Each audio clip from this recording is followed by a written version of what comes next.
Great. So welcome again to this session about disseminating your research with infographics. It's the last training session that we have at the library for this academic year. And it's given by me and also want to give credit to Marta Cabrera, the multimedia trainee for the library, who prepared some of the infographics that you're going to see, and she helped me a lot with the presentation, and she heard already this presentation many times. So thank you again. Let's get going. What we're going to see today is an overview of why we should be using infographics, especially in academia, obviously, and what an infographic is. There are lots of graphic products out there, and I think it's good to make distinctions so we know what we're doing.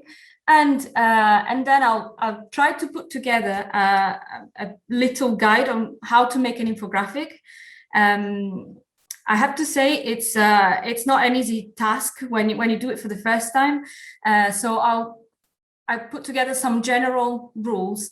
And I'm going to say this many times during this presentation. It's the first time that we offer this kind of training session specifically on visual literacy. So you find that this one is quite generic. I hope that if you find this useful for your course of studies, you give me hints on how to improve this and how to make it more specific, maybe to your discipline or to the UI, or whatever you see fit. So I'll start with other disclaimers. We're going to talk about static infographics because there are lots of infographics out there. A static infographic means that the infographic, it's what you see. It's the simplest and most common kind of infographic. So it usually comes in files that are generally JPEG, PNG, or GIF files, and they are designed to be printed or viewed on the web. The other kinds of infographics build upon this simple design and provide, usually via a web browser, different levels of interaction, and they can be zooming, clickable, animated, and or even video, and in general they're interactive. We're going to stick to the first kind, static infographics. I'm going to send you by email lots of references of what we're going to see today, and bibliography and a list of tools. So don't go crazy trying to take notes, because I'm also going to send you this presentation itself. You're going to have everything. So just pay attention, and you'll be fine if you find any of these things useful. All right, and again, this is the first time also that I'm giving a presentation with original content on behalf of the library. So I thought I would introduce myself because I just want to say how this idea came about. So my background is that I did doctoral studies in Renaissance literature and history of scholarship. I'm completing a master's degree in library and information services management. And this is how I got very, very interested in information literacy and visual literacy. And I've worked in academic libraries for 11 years, so I know the context quite well. And I've been the outreach librarian for the EUI library. Outreach means that I take care of all the communication that you see around on the web and outside the web. And I have developed, doing this job, I have developed my graphic skills, and I use them to communicate complex messages. And I thought of putting all of this together for something useful.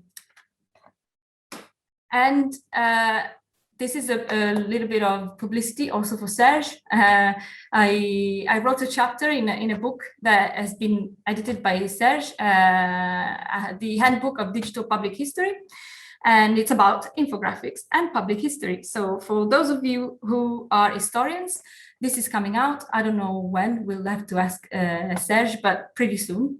So, when it comes out, you'll know. This year. Yes, this year. But anyway, when you will know when it's out. So there you go, a little bit of advert for you as well, and for me. I'll carry on with today's presentation. Now the disclaimers have been exhausted. The infographics. So why should we do infographics? Because there are several outlets to use infographics in academia, and as you can see, I thought about first thing academic posters, conference posters. They're pretty much infographics. So developing the skills is very important if you use those, or if you're planning to use those. Obviously, social media is the second thing. If you use social media, Twitter, Facebook, even Instagram, to disseminate your research, it can be a useful skill to have. Presentations, they're very effective. So I strongly recommend infographics for your presentations. If you have a blog or a website, again, another social way to disseminate your research. Again, they're very effective. They can condense information very well. And for teaching, I have to say, by writing the book chapter that I told you about earlier, I saw lots of blogs of teachers, and they're mostly high school teachers or undergraduate teachers, or people who teach undergraduates. And again, infographics are used very effectively. So if you end up teaching a lot, it might be something to look into. And my second thought about, why should I do infographics is the follow-up. Why would I do it for other people? And I think that this theory, the VARC theory that I came across, can help you having a rationale for infographics, because according to this theory, all of us learn in a different way. And I'm going to give you a link in the famous bibliography that I've prepared to the VARC website. It has all the articles that are linked to this research. On this website, you can take a test. It's fun as well. You can take this brief test to find out how you learn.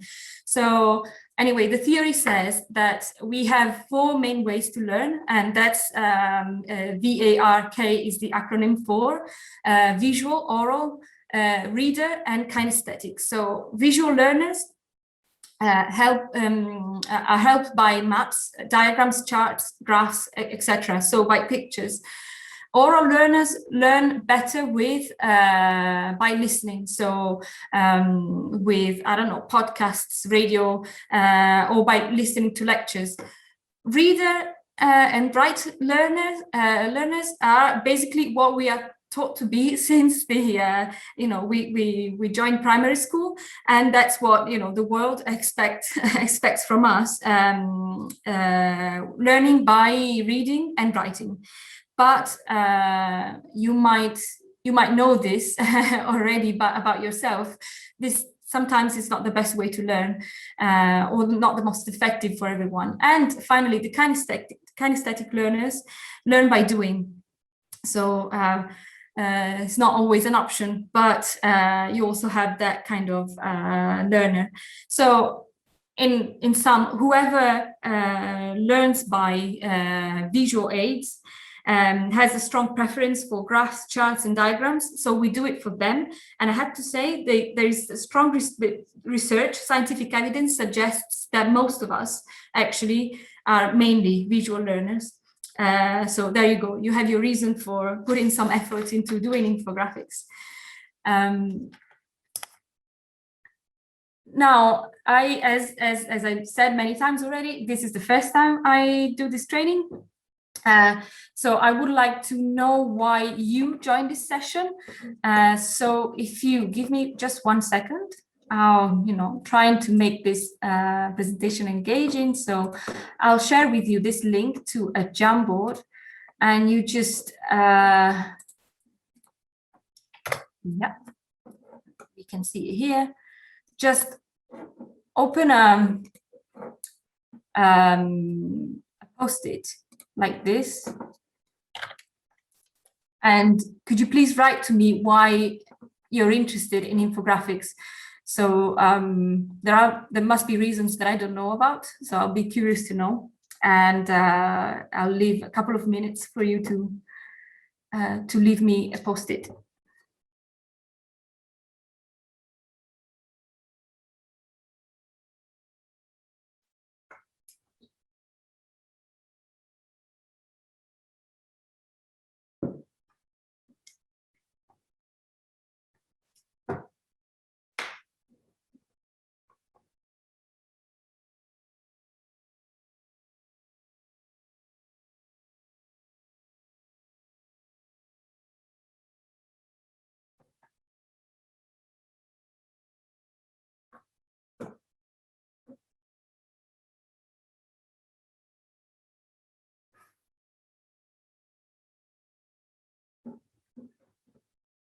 I'll move it so that, you know, they don't overlap. Okay, great.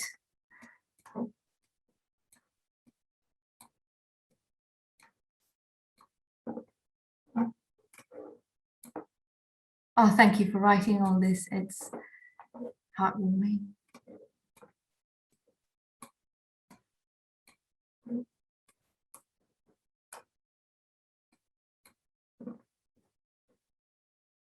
Okay, yes. Mm-hmm.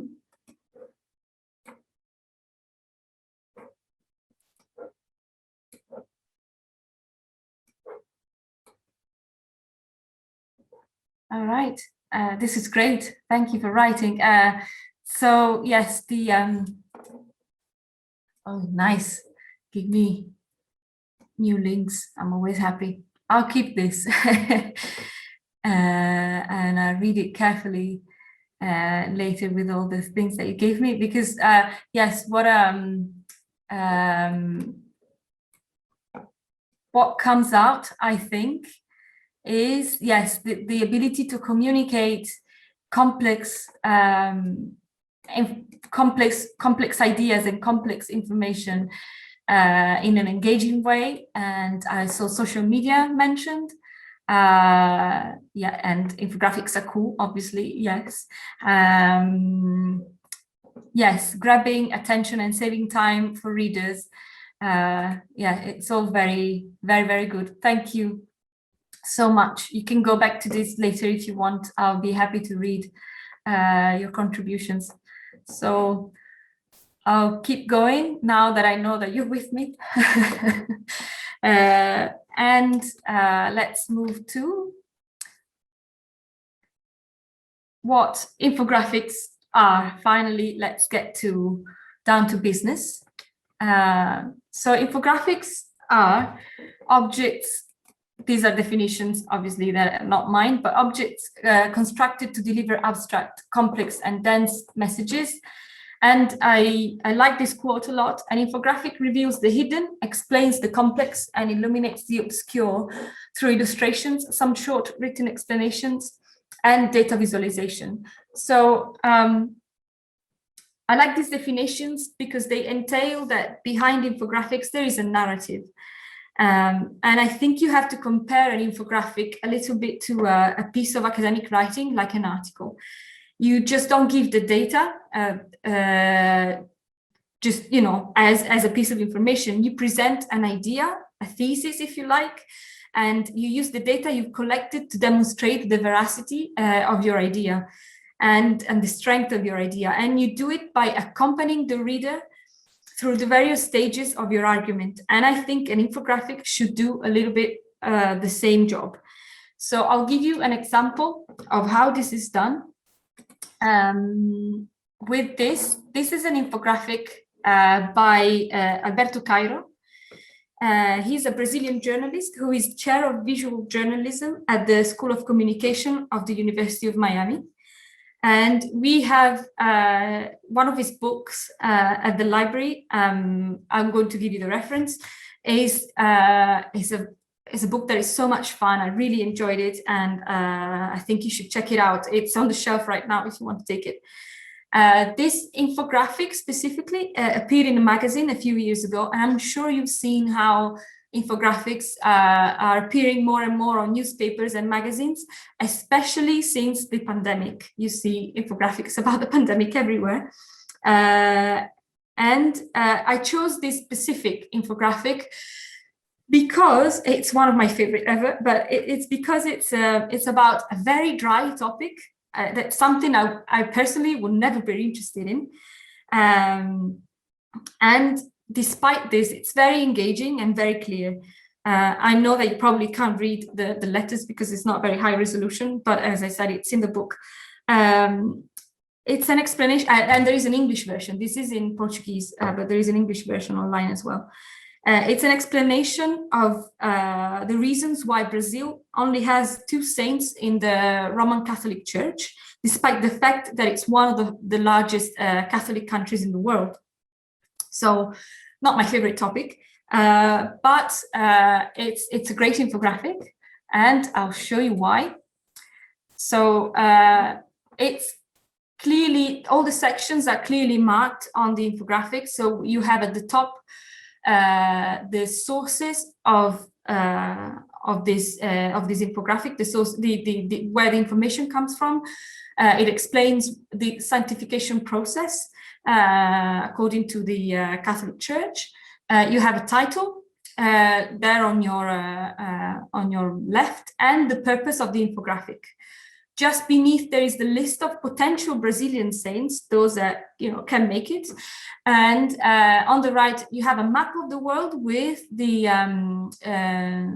where I think the saints from the last 40 years came from. You have some numbers again on the right. Just below, you have charts again with they explain, the charts explain, the bar charts explain a little bit better what you find in the map. And on the bottom, you have a nice timeline that highlights specifically the fact, I didn't know this, but now I know, that the majority of saints were declared saints, I don't know what the technical verb is, by John Paul II. And you can see in this area here at the bottom, he made more saints than everybody else in the previous 700 years, something like that. So I don't know, I find it very very useful and very clear.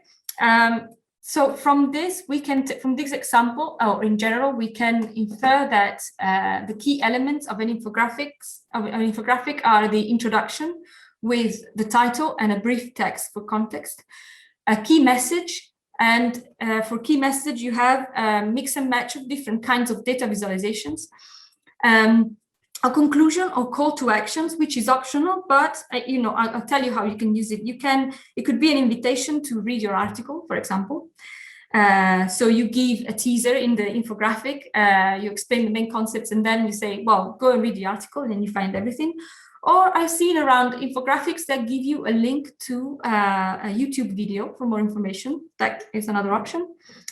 And very important in our context, academic infographics, you have to give references and sources just like you would do for your article or your dissertation, your thesis. So I have a little quiz now to test your newly acquired knowledge. Marta, as I said, our multimedia trainee, prepared this infographic that I'm going to show you in a second, and I would like to know how would you improve this. If you can write it in the chat, I won't keep you here for long. If anyone can tell me what can we add to this, it's an infographic about infographics. So there you go, a meta infographic. I have to open the chat, otherwise I don't see.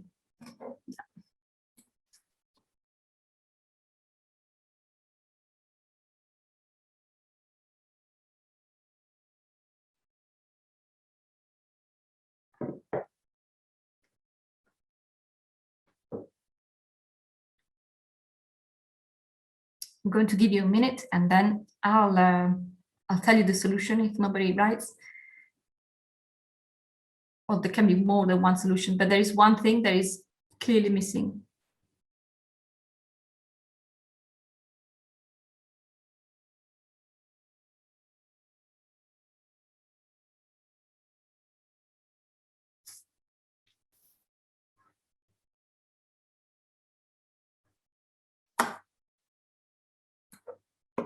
A message, sources used to write it, references. Yes, the main thing is references. You see there is even a half a reference, but it doesn't really tell you where to go, and it doesn't tell you where, it doesn't say anywhere where all these numbers were taken from. These numbers, by the way, are true. So we have references if you're interested in knowing why the brain memorizes more visual messages. Sergio mentioned the message. Yes, I mean, it's an infographic about infographics. So we thought of, just putting this paragraph about what an infographic does. It could be expanded for sure. So that's another option. But yes, great. We need references. Also references. If you take your pictures from somewhere, I'll expand onto that a little bit later, but also where you took your pictures from, if it's necessary to mention. So let's go to putting an infographic together, which is the main part of this presentation. I'm going to go into each point that I mentioned on this slide in depth later on, but I just wanted to give you an idea beforehand. So we have to define our audience, aims and objectives. So where are you going to use an infographic? Who is your audience, and what do you want to say? You have to have that clear from the beginning. It's obvious, but that's what it is. You have to select the information that you want to give, and choose a kind of visualization. So choose 5 or 6 points that you want to focus on, and get all the necessary information. And for each point, choose a suitable kind of data visualization, and choose your own tool. My suggestion, I'm coming back to that later, but choose one tool and focus on that and learn very well how it works. So you don't get lost in technical details. So let's go and start with define your audience. Aims and objectives. So basically this boils down to choosing a format. The orientation of your piece is the first thing to consider, and then after you choose that, everything else comes a lot more easily. So the information will follow a clear pattern once you choose the format. This is what I mean. Vertical designs are suited for web pages, because if you think about it, I don't know if you've ever seen a very long infographic on a web page. You just scroll down and you keep reading and reading from top to bottom. Horizontal designs are suited for print and full screen presentations, like the one that I'm giving you at this very moment. And I will send you also this cheat sheet. This is a blog post on the Pictochart website about how to make an infographic, and it gives you the useful thing is this cheat sheet on how to organize the content of your infographic. So especially if you do it for the first time or one of the first times, this is a very useful guide to bear in mind. But my advice is always, look around, scout for infographics. I can also give you, I did include those, but I could also give you some good places to find infographics. First of all, I'm sure Serge will suggest Pinterest, but there are some other websites where you can find like professional stuff that is very, very good. Just take one that you think is effective and copy the structure. So do roughly what I did earlier with the Espera de Sant'Itagi infographic, divide it into sections and just copy that. And if it's effective for you, it will be effective for everyone else. Copying is part of the job. Moving on to selecting information and the corresponding visualization. I was saying earlier, and I'll repeat it, choose 5 or 6 points that you want to focus on and get all the necessary information. You can guess by yourself already that you cannot possibly condense an article into an infographic, never mind a thesis. So choose, well, 5 or 6 pieces of information that you need to make your argument. And then move on. Once you have those clear, choose for each one a kind of data visualization. When I say data visualization, I don't mean only quantitative data, and I also mean qualitative data. And now we go into this, so you have this section a bit clearer. I'm going to show you some kind of data visualizations. There are so many, but these are the main ones. We have charts, which can take so many different forms. I'm going to leave you the link to these 2 websites where you can find endless ideas for your charts. And you even find explanations for the things that you don't know yet. So like this, the data visualization catalog, you can even search by function. It's adverts, but you see, you can choose the function and then go into the visualization. If you have, if you're searching for ideas, this is a good one. And this one is pretty amazing, and it's specifically done for infographics. It's very nice. And for instance, if you don't know how a chart works, you can click on it and it gives you a definition, gives you examples. Here you can open them. It's very pretty. Even to waste 1 or 2 hours, it's also fun. This specific chart is taken from the Eurostat Twitter account. That's another place where to steal ideas. It's very nice. And obviously the data is official, so you can reuse it if you need to.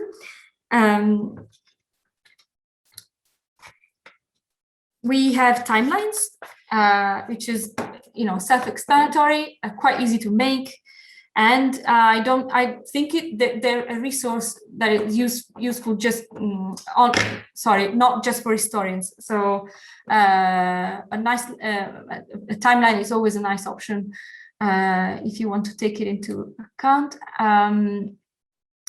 We have visualized numbers, which are always very pretty. And usually the size of the pictures that you choose indicates is a good vehicle of information, indicates how important the number is. So it's very very nice. Again, this is database from the Eurostat account. We have maps, self-explanatory, but they can have so many different features. In this case, it's obvious. The color of each state indicates something. I only put one coronavirus infographic or database in this presentation. I'm sure you appreciate that. And the tools that I'm going to show you later will make making maps a lot easier than an easy task, a lot easier than you think. So don't be worried about that. And but I'm also leaving you this link to this website, which is very nice. Again, free stuff, so it's full of adverts. I'm sorry, but on a website like this, you can create your own map. You see, I chose the world map just to show you how big you can go. You can select any color, and then you click on your states. You can click on, you have so many options, and it made it very, very easy. So you don't have to make a map from scratch. Moving on, we have hierarchies. Again, self-explanatory. I stole this example from social sciences, and it's the famous hierarchy of basic human needs by Maslow. And again, very effective way to visualize your data. Flowcharts are very useful if you try to explain a process. They're not that easy to make. They require some effort, but you have, again, in the tools that I'm going to give you later, you have templates and examples, so you can just use those and you just change what you need to change. So they made it very easy. Comparisons are very have a great visual impact, and they're pretty easy to set up. Once you want to compare two things, you have the data already, you just have to put them next to each other. And I just like this one because it's silly enough, and as you see, like a comparison between Elon Musk and Tony Stark from the Avengers. When you receive this PDF with the presentation, here there is a link. There is actually a link to each example that I give you. But if you want to see this, it goes on for forever. So they really did a thorough job comparing these two. I hope the Avengers fans among you will appreciate this. And moving on to tools. So I tried in this chart, I tried to classify the various tools that I have used and encountered. So on the top left, I left those that are costly, quite expensive, and you need skills to use them. You need to develop skills. They're not very easy, and it takes time. But if you're really into this, it's worth it. This is what we use, like in the professional world, the Adobe package, Adobe Illustrator, Adobe Photoshop, Adobe InDesign. I recommend them if you make a semi-professional use of them. There are some other software that are free, but you need to develop skills to use them. GIMP is the free version of Photoshop, and Inkscape, it's very nice and it has lots of features. It's the free version of Illustrator, so you can make your own vectorial images. Very useful for infographics, but you need some time to study how they work. There are lots and lots of tutorials online. You just need time. So if you don't have time, you don't want to develop skills, we've got the bottom half is a list of tools that you can use either for free with limited features, or you can pay, you can subscribe to some of these, and some of these are not even that expensive. For instance, Visme is not very expensive. If you think you're going to use those, the yearly subscription is quite affordable. What was I going to say about this? Yes, on all these platforms, you can upload your own content. So if you want to use a picture, for instance, or an icon that you like, that you don't find on the tools provided by the platform themselves, you can always use other stuff, which is very useful. So I'm just going to give you a little tour. This is Pictochart. You find templates, so you can use, you see, use template, open up one of these, put your own content, and it's free. You can just download this and use it the way you like it. The same goes for Visme. On Visme, I think you have, if you use the free version, you have up to 5 projects for free. You cannot have more than 5 at a time. But again, it's the same thing. You see, you can do so many other things, but we're going to focus on infographics, and again, you're going to see templates. Genially, I had this already open here because it's the only one that gives you an option between vertical infographics and horizontal infographics. So a good source of inspiration, I think. Some of these, with the star are only for subscribed people. But again, you can always copy, the idea if you cannot use the template. And no, sorry, I forgot to open Canva, which is, well, this one. I have to say, Canva is by far my favorite. I use it every day. I've used it for the library and for my personal stuff. It's so easy. The good thing about Canva is that they keep adding stuff. I've always used the free version. So if you see, if you look for infographic, gives you lots of templates as well. And you can upload your own material. Sorry, again, I'm going somewhere else. And you can do so many other things with Canva, like video animations. It gives you the possibility to make charts with your own data. It's great. I strongly recommend it. All right, I think I can go back here. And finally, it's not on this slide, but I would like to point out that the good old Microsoft PowerPoint, in its newest version, obviously the updated one, but we all have access to that as UI members, has really good features to produce infographics, especially if you're offline. It happened to me that I had to prepare an infographic and I was on a train, I had no Wi-Fi. Gives you lots of icons and lots of styles that you can use.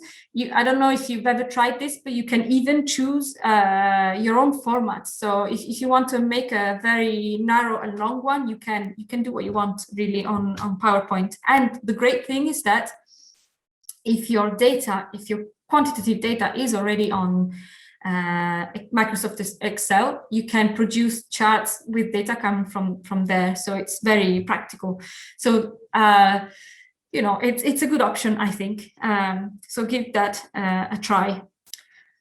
I have prepared, I'll stay on this slide, sorry. I have prepared a poll for you, but I don't know how to, here it appeared.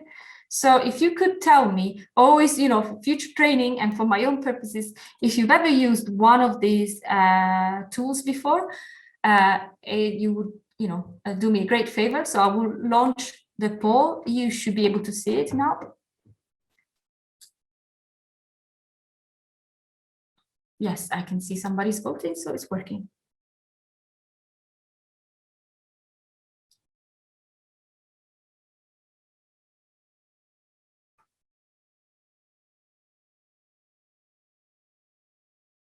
So it's very interesting. I can see that someone, actually quite a few people have used GIMP.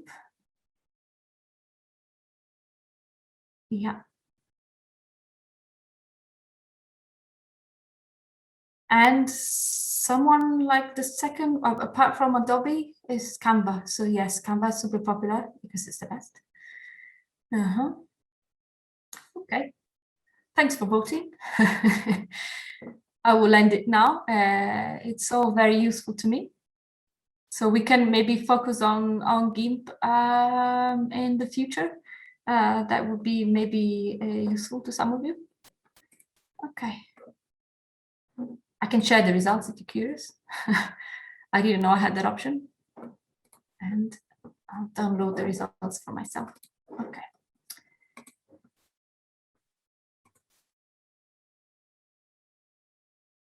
That was the poll. And I have some final advice for making your own infographic. So the first one is choose maximum two fonts and don't go crazy with fonts. I suggest that you choose like a peculiar font, something that looks handwritten. They're very nice. I love them, but you cannot overuse them because they're not very readable. For the title or the titles of the sections only, and for the text that has to be actually read, use something simple, possibly no serif. And if you know what a serif is, basically, I mean letters, the simple one without the strokes, because they look more professional and they're a bit more readable in the small print. But don't make it too small. This is an obvious advice. But it also depends on where your infographic goes, but don't make it too small. Don't use more than 3 colors. There is a rule in interior design that is the 60-30-10 rule. And it means basically that you should choose for your palette 3 colors. 60% of your infographic should be of a dominant color, 30% should be the secondary color, and the 10% color is for accent. So maybe to highlight something specific. If you have no idea of what a palette is or how to create one, I haven't opened the link, but I have it ready because I use it all the time. I'm going to give you the link to this website called Paletton, I think it's pronounced. And basically you choose a dominant color and you can create, or it automatically creates, let's say, a palette. And so you're sure that, you know, all of your colors go together. So you can choose like 3 shades of the same. You can choose high contrast with 3 main colors, or for again, you can lose or waste many hours on here. If you know color codes, is a very useful thing to have, but sometimes you just don't know. Or if you see a color that you want to use, but you don't know how to reproduce it exactly. Or let's say you want to give a EUI allure to one of your presentations, but you don't know exactly the corporate colors because they haven't put them on the website yet. You can find lots of tools that are supposed to give you the color codes. Sorry, I'll go back to my slide. One is already, you already find it as a default app on your Mac if you're a Mac user. Otherwise, if you're not, you can download, of course, programs. I'm sure you find them around, but if you want something simpler, you can have this plugin on your Chrome, which is called Colorzilla. So if you click on it and you want to know, for instance, the color of this balloon, you just click on it. You see on the top, it gives you the exact information of this color. And if you want to copy paste the color code, you just click and it says color copy to your clipboard. So it's very, very simple and very useful, I think. Speaking of color, maybe the last thing I want to say about color, and then I stop, is check that your color contrast is readable. You'll be making yourself a favor because everything will be clearer to your readers, but also you make your infographic readable to colorblind people. And sometimes it's not very easy to know whether that's the case. So I will also give you the link to this website, the contrast checker. So you can put you can paste the code of your colors and see whether the contrast is a good one. And it gave me a pass here because well, obviously the contrast between blue and white is quite good, but if you're unsure, you can always use this.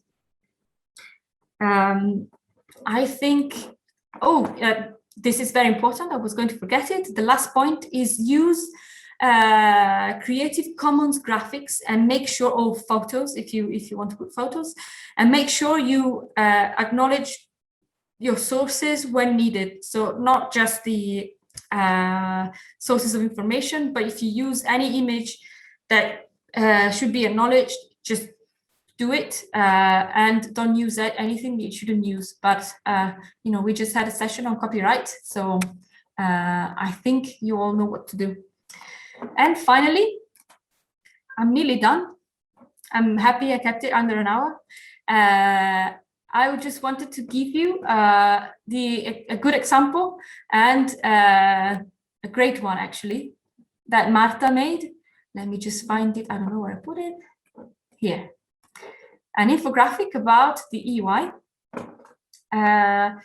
You see picture at the top, clear title.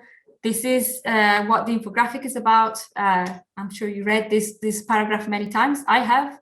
The colors are roughly from, our new visual identity. But you see how, how good the contrast is. We have some big numbers, 60 countries of provenance, 150 new PhD researchers every year, 117 fully funded fellowships, 7 academic units. I was very surprised when Marta made this, and this is the power of infographics, because I knew that we had lots of partnerships. I didn't know where they were located. So she made this great map, and it's very clear where our external partnerships come from. So it's a great map, I think. Charts is very simple bar charts with keeping the same colors all the time. Where the how many applications we had in the last 3 academic years. Each unit has a color, is always the same, the palette is good, and finally a timeline. Again, I'm sure you know this timeline very well. We do. When the first idea for the European University Institute, when the 6 member states, the first 6 came together and signed, the first year that we were open, and today. And finally, the sources. They're just doing this case because they're mainly for the activity report and the EY website, and they're both in. I chose a style which is APA 7th edition, and that's it. I created them with Zotero, pasted them there, and it's fine like this. So I think when I first saw this infographic, I loved it because it put together stuff that I knew, but in a way that I've never experienced. So thank you very much, Marta, for your work with infographics. So I have finished.